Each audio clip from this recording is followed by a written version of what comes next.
this may be a good time wildcard because I think we both have a couple of NBL factors in our top 5 for post-pandemic efforts.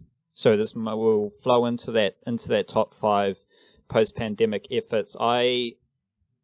We'll just start with where does the NBL sit in your eyes? I've got the NBL. I think the entire competition is 1 or 2 in my rankings. So I'm not sure if you've got players within that who have made the most of this opportunity. Like Hiram Harris is one of them, but he's only played 4 games. Someone like Jaden Bazant, who's just coming back from college in America, is putting himself front and center for everyone to see. Obviously, Tom Vodonovich is doing pretty well. Do you have any thoughts there on whether it's the NBL competition itself or specific players who have caught your eye the most in terms of coming back post-pandemic and taking this opportunity and just running with it to no end? Yeah, so do we want to do our little power ranking things now? Should we just do the whole 5 kind of thing? We sure can. I'll just drop mine. We could do the old Zach Lowe thing, 5-5, then 4-4, 3-3, or just do individual lists and whatever, or I don't know how we do it. All right, give me number 5 for you, wildcard. Okay, number 5 for me is Mr. Joe Bell, Kiwi footballer playing at a club called Viking in Norway.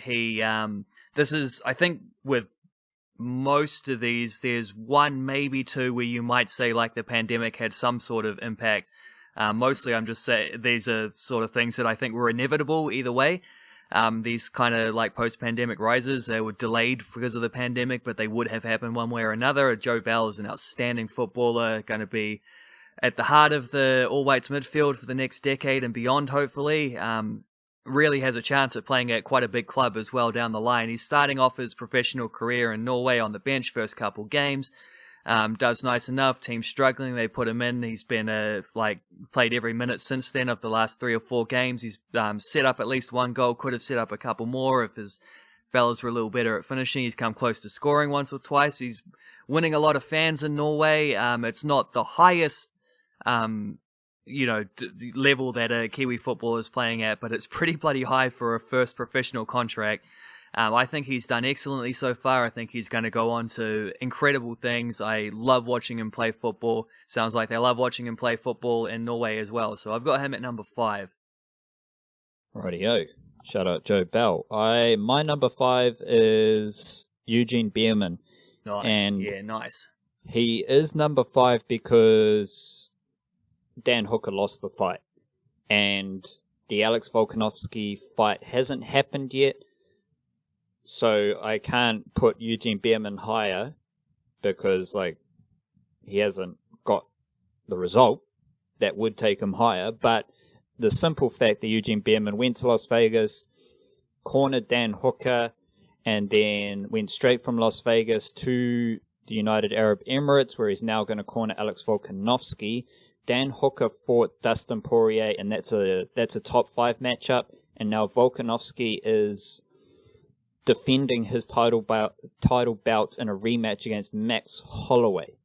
So those are 2 fights at the very top of those divisions, and Eugene Beerman has been there for both fighters, and I'll take it further and I'll say the City Kickboxing coaching staff, because in Las Vegas you had Eugene Beerman, Mike Angrove, and Andre Paulette. Then now in the UAE, you've got Eugene Beerman and Brad Riddell from City Kickboxing. Frank Hickman is a wrestling coach with Tiger Muay Thai who is affiliated with City Kickboxing. And then you've got Volkanovski's Australian coach, Joe Lopez, there as well. So that's effectively 5 City Kickboxing coaches who have had to go through the whole quarantines and testing alongside their fighters. So as far as a lot of this stems from the fact that the UFC did get back into motion, has put on events, and that's great. but the City Kickboxing coaching staff have done an amazing job in supporting their fighters, preparing their fighters, and being there for their fighters as well. So Eugene Behrman and the entire City Kickboxing coaching staff have definitely performed above and beyond coming out of the pandemic. Who's your number 4 there, Wildcard? Beauty, yeah. I, just on that note, I didn't have her on my list, and most people know this by now as well, but I will just chuck out that, constant reminder that Eugene Behrman's sister is Sarai Behrman, who is the, I forget what the exact title is, but she's basically the head of women's football at FIFA, reporting directly to the deputy secretary and all that, and that is a factor that will come up right near the end. Little teaser, right near the end of my top 5 list here when we talk about, because of course the Women's World Cup is also coming to New Zealand and Australia, just quietly. In 2023, that's just been announced. Obviously, Behrman didn't have anything to do with that, but she will have a good part to do with the steps moving forward, planning for that World Cup. So just chuck that one out there. But as far as number 4 on my list goes, stepping into the NRL realms here, I considered having Tohu Harris because I just think he's been absolutely outstanding for the Warriors since they've come back. But the Warriors haven't been absolutely outstanding. Not as bad as I think people like. They have actually gone 3-3 since the restart. It's not the worst run of form they could have had. Granted, the teams they've beaten have been teams generally in just absolutely terrible positions.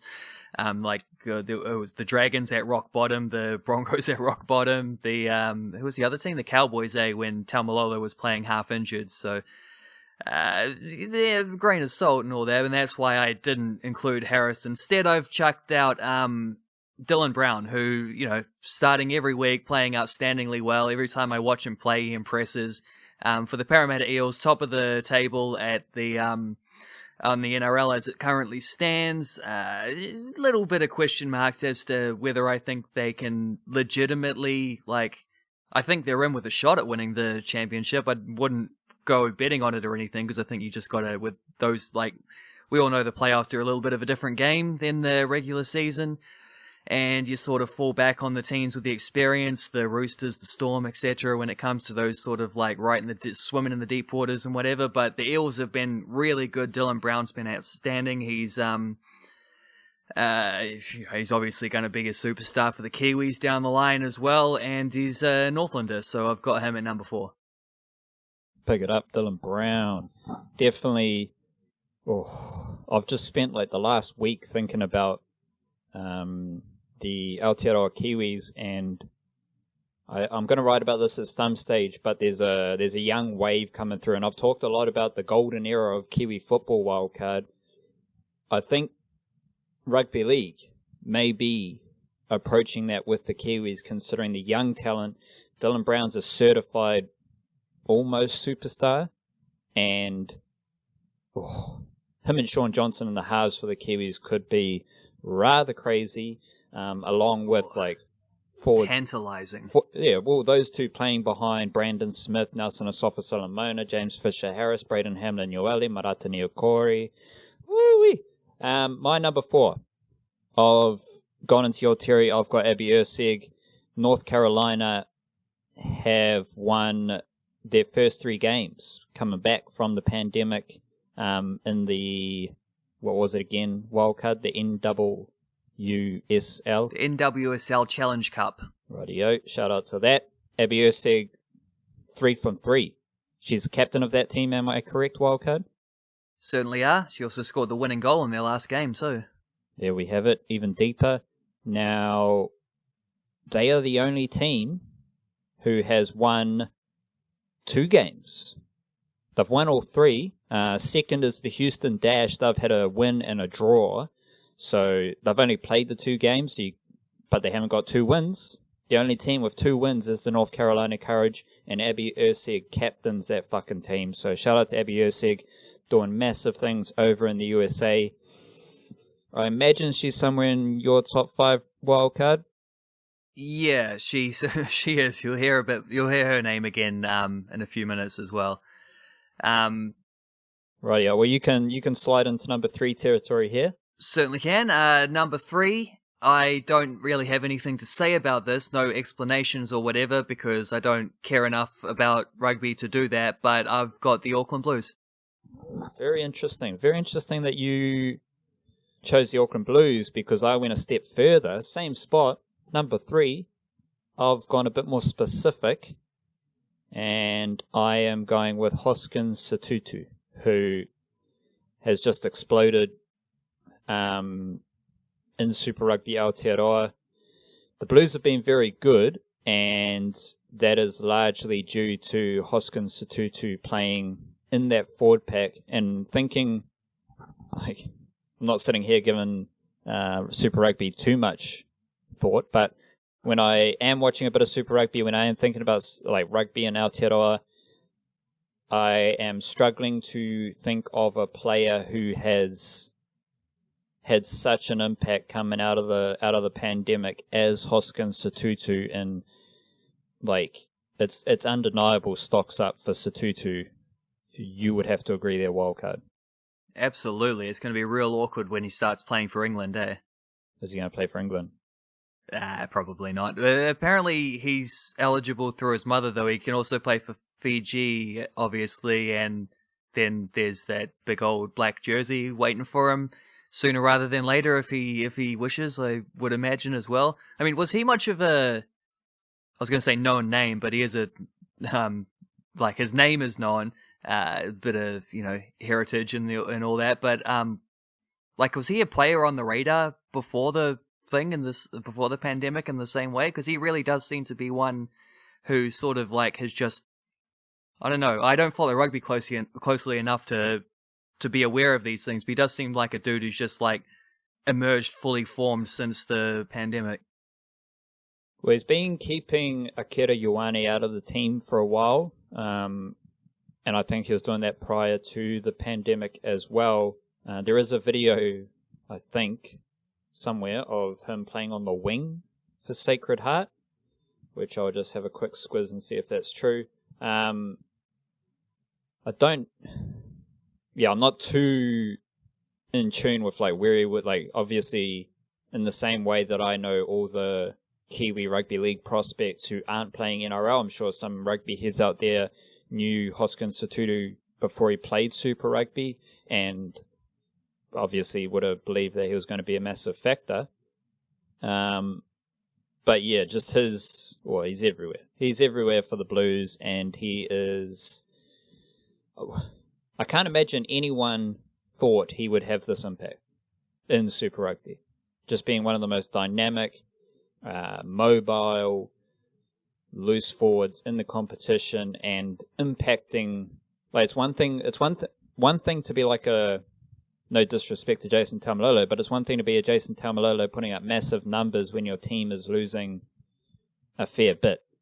It's another thing to be impacting a game in a winning team, and that difference between being in a losing team and a winning team changes the whole discussion around a player, and it's rather blatant at this stage that Hoskins Sotutu is having a massive impact on the Blues, maybe a far greater impact than, because everyone looks at the Blues, you think of flashy players, you think of all their first fives that they have on their squad list at the moment, you think of the Bowden Barrett, Dan Carter playing together, you think of all these, the Ioane brothers and all that. The Blues at the moment just have like a super hearty forward pack that is doing a great job, and guys like Tui Piloto who are excessively mobile, skillful, massive, and I think that's a defining factor in the Blues coming out of that pandemic and being rather impressive. So you had the Blues number 3, I had Sotutu himself. Number 2 wildcard, who you got there? Number 2 is where we swing it back around to what we were talking about earlier, because number 2, I have got post-college NBL players, just sort of in a general grouping of them. Guys like Jaden Pazant is one, Isaiah Leafa is another one. Who else do we have on that list? Old mate Davidson as well, Isaac Davidson. There's probably a couple. Sam Timmins would be another one. There's probably a couple others I'm not thinking off the top of my head here, but just dudes who are coming in and just like not just settling in for like happy to be there kind of thing. The guys who are coming in and actually really dominating games, and they've been away from New Zealand for a couple of years, or at least away from that sort of New Zealand scene, playing college ball, coming back, massively improved, a lot of them basically. Not only massively improved, but also like desperate to show how much they've improved, and they're doing exactly that in this league. With it, also just happens to have a format which is allowing them to do that, because you don't have the import players more or less coming in, sort of like taking all the big clutch shots and stuff. You've actually got these guys, like up and coming Kiwi ballers out there, getting the opportunity to not just play big minutes, but to play big minutes as dominant players, and it's been incredibly enjoyable to watch. And I've, bloody loved every minute of some of, like, Leafa and Davidson are the two guys who in the last couple of days I've watched them, and with, like, my jaw hanging down multiple times during games, just watching, like, the shot-making ability, just how clean their game is, just some of the passing. There was a pass that Leafa made, I think in their most recent game, where he's, like, it was like a fast break, he's coming over half court, and he sort of, like, did that, kind of sidearm bounce pass, just fired it in so his dude run into the hoop. It's like that's just an amazing play right there, and we're seeing that multiple times again with some of these dudes, and it just seems like there's a bit of a pattern as well with this particular core of players coming back from college with something to prove, and they're bloody proving it. Proving it, they are. You went with Dylan Brown earlier in your picks. Number 2. I'm going to go with Sean Johnson. He is still first in try assists. Doesn't quite have the gap between Sean Johnson's try assists and the Warriors' tries has got a bit bigger, because the Warriors scored a few tries recently. But I'm still keeping an eye on that, whether Sean Johnson can have more assists than Warriors' tries, which would be not possible. But it's a cool thing to keep a tab on. Things didn't start so well, though, because the Sharks lost their first 2 games prior to the pandemic. Then they lost to the West Tigers in returning, defeated the Cowboys, then lost to the Dragons, and then they went on a little winning spree. Not the hardest schedule. Bulldogs, Sea Eagles without Tommy Trbojevic, I think, and then the Titans. But coming out of the pandemic, the Sharks are 4-2 from their 6 games. Sean Johnson is currently leading all in try assists, and the first 2 games he only had 2 try assists. That was in the first game against the Rabbitohs. Then Sean Johnson, since round 4, Sean Johnson has had 3 try assists versus the Cowboys, 1 try assist versus the Dragons, and then he's had 2, 2, and 2. So he's had at least 2 try assists in his last 3 games, and he is leading the Sharks to victories. But I think, like, regardless of how the Sharks are performing, regardless of their strength of schedule, the fact that Sean Johnson is leading all try assists in the NRL at this stage, and not a super defining stat here, but Sean Johnson is still averaging the most running meters of any season this year. This is the only season since he made his debut in 2011 in which Sean Johnson is averaging over 80 running meters per game. And that, along with the try assists, like, I think everyone is waiting for Sean Johnson to fuck up. Everyone's waiting for Sean Johnson to do the classic old, he fades in and out of games, he's, like, he doesn't impact or control a game, and he's not doing 5 steps and then scoring tries and all that. I do have a couple of more screenshots of Sean Johnson's try assists in the email for tomorrow. That's something I'm following. But just the fact that Sean Johnson is leading the try assists, the fact that Sean Johnson also, to a lesser extent, is averaging the most run meters coming out of the pandemic. And Chad Townsend had an interview with Chad Townsend does great YouTube content. Shout out to him. he had an interview with Jaden Brayley, who's the hooker, and Toby Rudolph. And Toby Rudolph seems like a lovely guy. He's so funny. Very interesting dude. But he's definitely staying at the Sharks. He's not coming to the Warriors. He's definitely staying at the Sharks because, and I say that because there's a vibe around the Sharks at the moment. Evident in Sean Johnson's play, he just looks like he's having fun. He looks like he's enjoying his footy. That's showing on the park. And Sean Johnson is my number 2. He's been fantastic coming out of the pandemic. Yeah, love that. I'm going to go sort of like big picture theoretical for half a second here about Sean Johnson, because there's a thing I wrote about in the email newsletter at the start of the week about like how much I sort of kept it a little bit vague, but generally about how much the sort of narratives and the stories that we hear about players are not in the control of those players themselves. Like, they're not the ones telling those stories, and Sean Johnson is just a great example of someone for whom the media perception of him, the fan perception in a lot of ways as well, and just the general, like, if you ask a random person on the street who is a sort of like cursory NRL fan, they might have a idea about Sean Johnson built off of those kind of things, which just isn't reflective of the way he's playing and what he's doing for the Sharks right now. Like, it's not the right story, and it's I guess when you talk about back to the start as well, we're talking about player empowerment a little bit. Chad Townsend taking control of some of that storytelling, some of that explanation type stuff, exposing a bit of his own personality and letting people know him in that way is a very good example of a player taking control of their story and of stories of their teammates as well, who get to pop up and hang out with that kind of thing. And yeah, Sean Johnson's definitely due a fair bit of that. It also reminds me a little bit of that David Lynch quote too, actually, at the start. Meditation makes you more you, right? And I think it might have been Ram Dass had a quote like, who are you when you stop believing the stories that you tell about yourself? I think that's another example that sort of wraps into that. Like, if you take away the things which you like, the what would you call it? Just like the things you believe that aren't necessarily true, like the assumptions and those kind of things. You strip all that back. Who are you at that point? It's like, who is Sean Johnson as well? In that same logic, if you strip back the perception people have about him and just look at him, like if he changed his name and was a different player, like let's say he was a new signing from, I don't know, Super League or something like that, playing the way he is, would the perception about him be different? Probably, eh?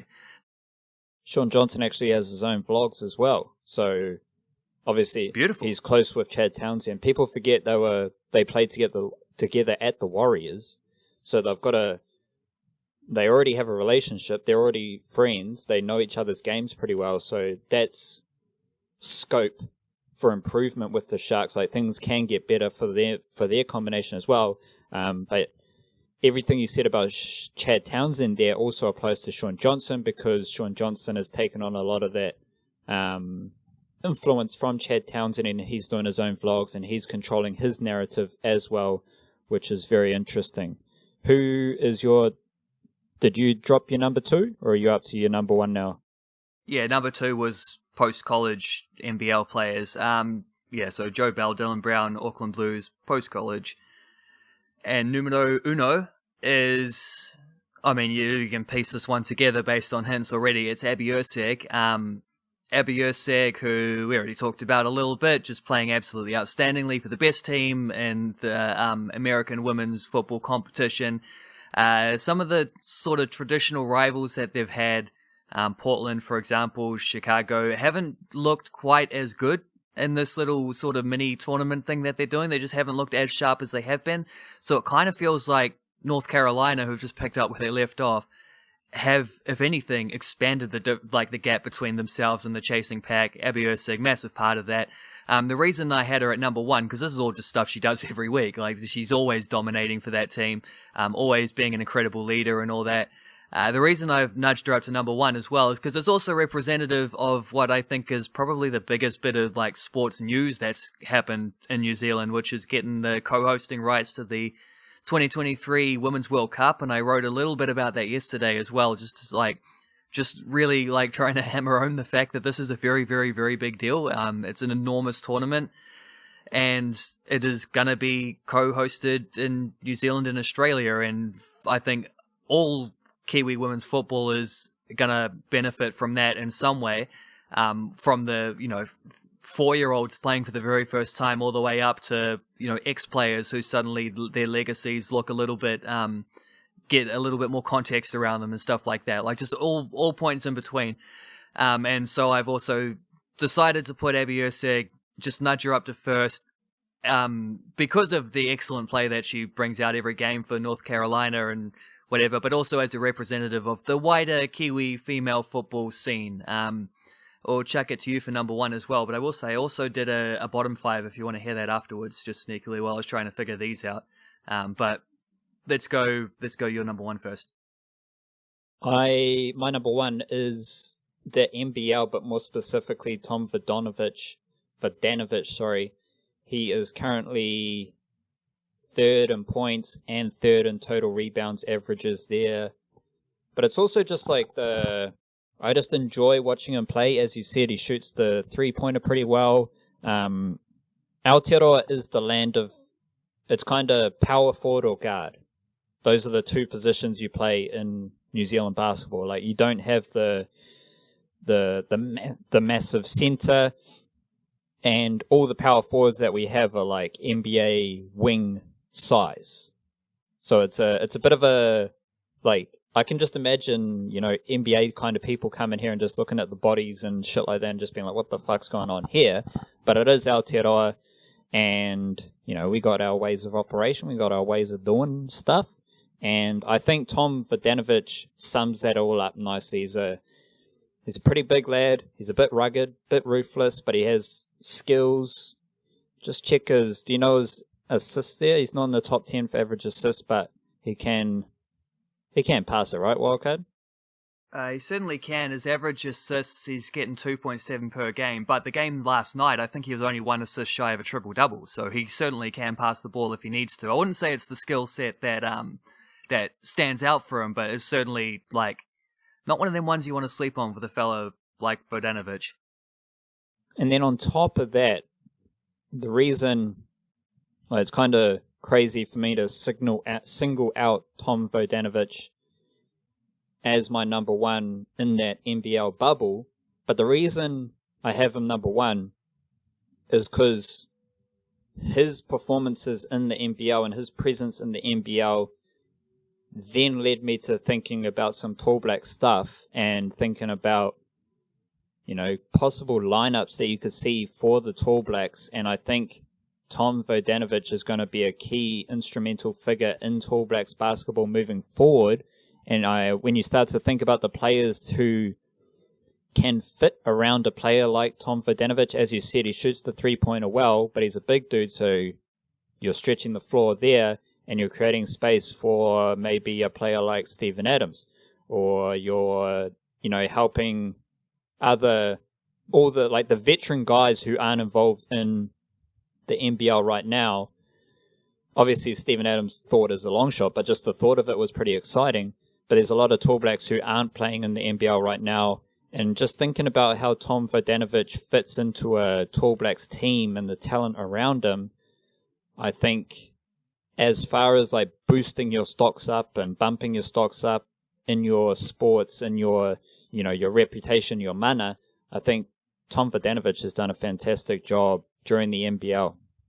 And he's the one sparking that thought in my mind. So shout out to him.